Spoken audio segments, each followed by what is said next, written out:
আরিশা ওর বান্ধবী মেঘলার ছেলেকে কোলে নিয়ে আছে। মাঝে মধ্যে ওর ছেলেকে খুব আদর করছে। মেঘলা কেনাকাটা শেষে আরিশার কাছে এলো। আরিশাকে বলল, যাক বাবা, এতক্ষণে কেনাকাটা শেষ হলো। হ্যাঁ, তোর ছেলেটাও অনেক শান্ত রে। এত সময় ধরে কোলে নিয়ে আছি, কোনো দুষ্টুমিই করেনি। বলিস কি? ওর দুষ্টুমির কারণে আমি একা কোথাও যেতে পারি না, আর তুই কিনা বলছিস সে কোনো দুষ্টুমিই করেনি। বাচ্চাদের কি করে শান্ত রাখতে হয় এর উপায় আমার খুব ভালো করেই জানা আছে, বুঝলি? এই জন্যই তোর ছেলে কোনো দুষ্টুমিই করেনি। তো তুই বাচ্চার মা হবি কবে শুনি? আরিশা চুপ করে দাঁড়িয়ে থাকলো, কোনো কথাই বলল না। মেঘলা আবার জিজ্ঞাসা করলো, চুপ করে আছিস কেন? তোর মা ডাক শুনতে ইচ্ছে করে না? হ্যাঁ, করে, কিন্তু কোনো পুরুষ জাতির আমার বিশ্বাস নেই। সবাই খুব খুব খারাপ। সংসার জীবনে এরা মেয়েদের উপর খুব টর্চার করে। মেঘলা দেখলো আরিশার চোখে মুখে দুঃখের ছাপ। তা দেখে বলল, তুই এমন ভাবে কথা বলছিস যেন তুই একটা সংসার করে এসেছিস। মেঘলার কথায় আরিশা চমকে উঠল, তারপর হেসে উঠে বলল, দূর, কি যে বলিস, আমার তো বিয়েই হলো না, আর সংসার? আর বিয়ে হবেই বা কি করে? যে তোকে দেখতে আসে তার সাথে যেসব কাণ্ড করিস, তাতে আর কে বিয়ে করবে?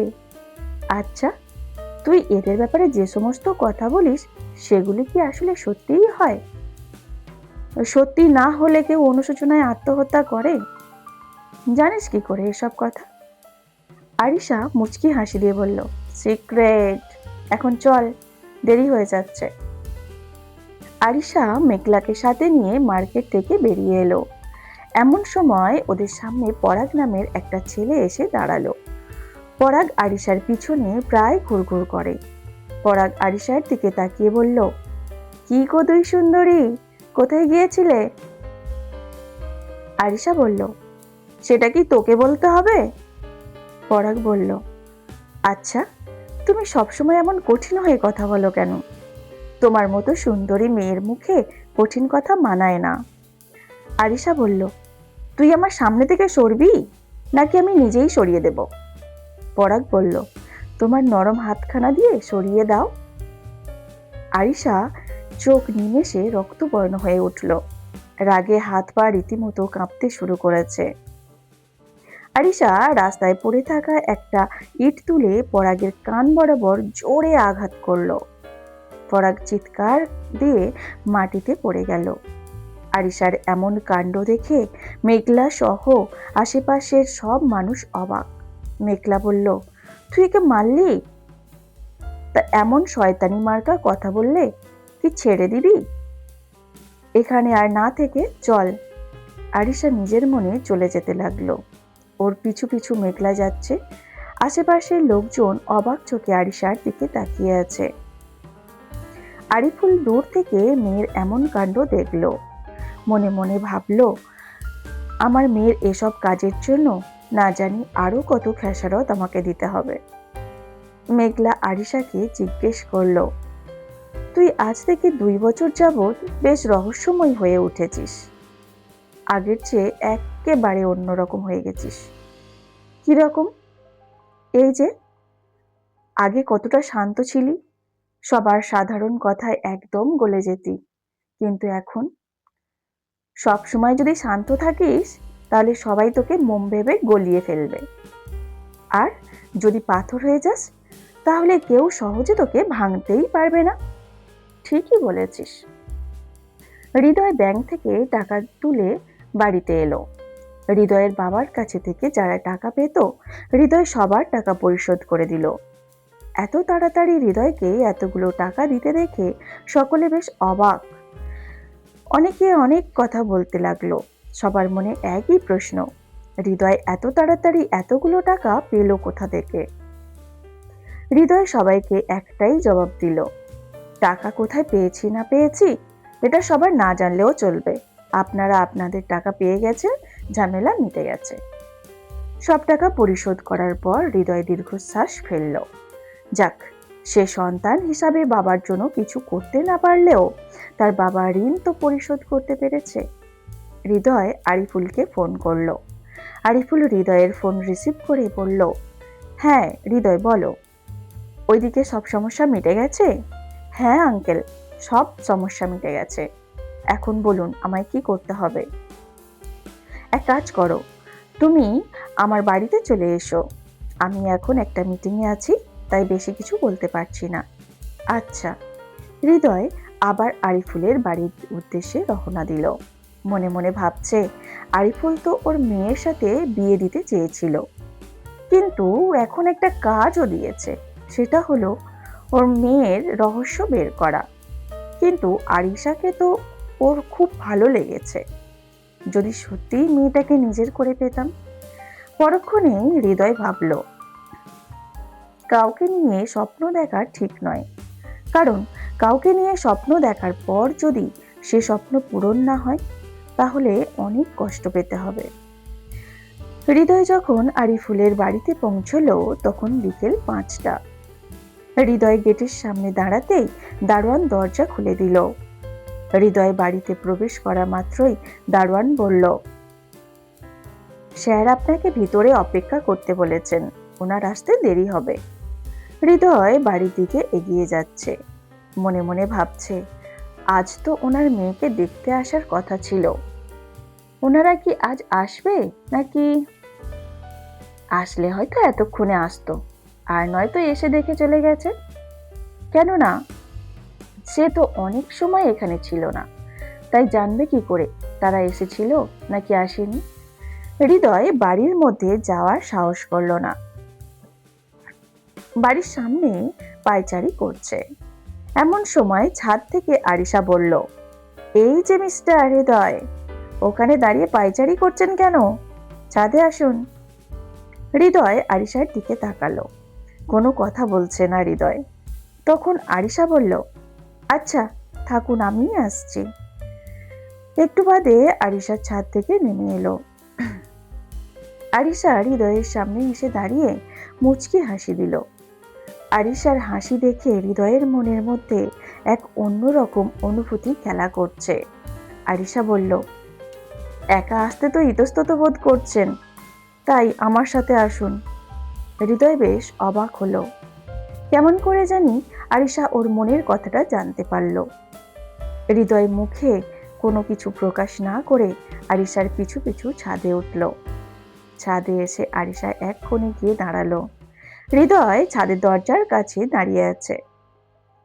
আরিশা হৃদয়ের দিকে ঘুরে দাঁড়িয়ে বলল, ওখানে দাঁড়িয়ে আছেন কেন? এখানে আসুন। আরিশা হৃদয়কে ডাকায় সে বেশ ধীর পায়ে আরিশার কাছে গিয়ে দাঁড়ালো। হৃদয় বেশ দূরত্ব বজায় রেখে দাঁড়িয়ে আছে। আরিশা হেসে উঠে বলল, প্রথমবার নারী সঙ্গ পাচ্ছেন তো, তাই এমন মনে হচ্ছে, দেখবেন আস্তে আস্তে ঠিক হয়ে যাবে। হৃদয় আবারও অবাক ভাবে আরিশার দিকে তাকালো। আরিশা মায়াবী দৃষ্টিতে হৃদয়ের দিকে তাকিয়ে আছে। কেন জানি মনে হচ্ছে আরিশা এক দেখাতেই ওর ভিতরটা একদম পড়ে ফেলেছে, তাই তো সে হৃদয়ের মনের কথা নিজে প্রকাশ করছে। আরিশা আনমনে আকাশের দিকে তাকিয়ে আছে। হৃদয় কোনো কথা বলছে না, মাঝে মধ্যে আর চোখে আরিশাকে দেখছে। আরিশা বলল, জানেন, আমি প্রতিদিন এই সময়টায় নিজেকে বেশি একা অনুভব করি। হৃদয় হালকা কেশে বলল, এটা তো আপনার দোষে, আপনি চাইলেই এরকম একা থাকতে হতো না। এই সময়েই একজন সঙ্গী আপনার পাশে থাকতো। কিন্তু বিশ্বাসযোগ্য কোনো সঙ্গী খুঁজে পাইনি, আর বিশ্বাসযোগ্য কেউ নেইও আজকাল। হ্যাঁ তা ঠিক। একটা কথা জিজ্ঞাসা করতে পারি? হ্যাঁ করুন। আপনাকে দেখতে আসলে আপনি তাদের গোপন ব্যাপারগুলো তুলে ধরতেন, আর তারা সেসব কিছুর কারণে অনুশোচনাগ্রস্ত হয়ে আত্মহত্যা করত। আপনি ওদের গোপন বিষয় জানতেন কি করে? আরিশা হাসলো, তারপর বলল, আন্দাজে ঢিল ছুটতাম, ফলে লেগে যেত, আর তখনই গাছ থেকে ফল মাটিতে পড়তো। কথাটা হৃদয়ের বিশ্বাস হলো না। এর পিছনে অন্য কোনো বড় রহস্য নিশ্চয়ই আছে, কিন্তু সেটা কি হৃদয় বলল, আজ আপনাকে একজন দেখতে আসার কথা ছিল, সামনের সপ্তাহে আসবে। ওর মৃত্যুর তারিখ পিছিয়ে গেল। ব্যাপারটা ভালো লাগলো না আমার।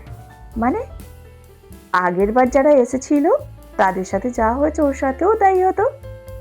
হৃদয় কোনো কথা বলছে না। আরিশা হাসছে। হৃদয় মেয়েটাকে যত দেখছে ওর কাছে সে ততটা রহস্যময় হয়ে উঠছে।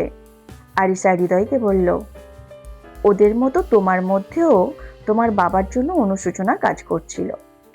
তুমি চাইলে আত্মহত্যা করতে পারতে, কিন্তু করনি, কারণ তুমি হলে বাস্তববাদী। তুমি এই বাস্তবতাকে মেনে নিয়েছ। সন্তান হিসাবে দায়িত্ব পালন করার জন্য নিজের কথা না ভেবে বাবার দেওয়া প্রস্তাব মেনে নিয়েছ। সত্যি, তোমার মতো ছেলে আজকাল খুব কম দেখা যায়। মন থেকে বলছি, আই লাইক ইউ। হৃদয় আরিশার দিকে তাকিয়ে আছে। তার মানে মেয়েটা ওর ব্যাপারে খুঁটিনাটি সবই জানে। কিন্তু কি করে একজন সাধারণ মেয়ের পক্ষে এত কিছু জানা সম্ভব? এমন সময় গাড়ির আওয়াজ এলো। আরিশা বলল, নিচে চলো, বাবা এসেছে। আরিশা হৃদয়কে নিচে নিয়ে চলে এলো।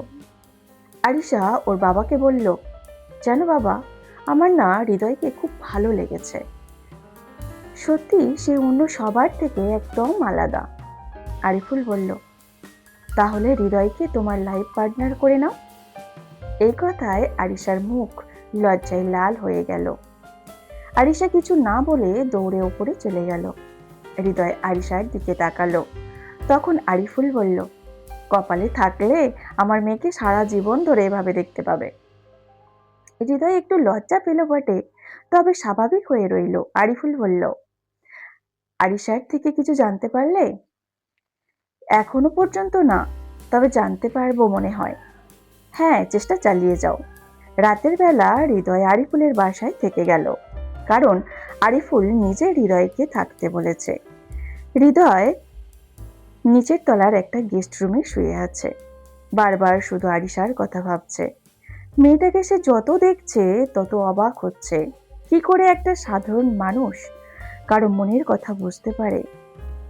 এটা ভাবতেই হৃদয়ের বেশ অবাক লাগছে। আরিশা কি সত্যিই সাধারণ মানুষ, নাকি ওর মাঝে লুকিয়ে আছে অসাধারণ, অদেখা কোনো চরিত্র?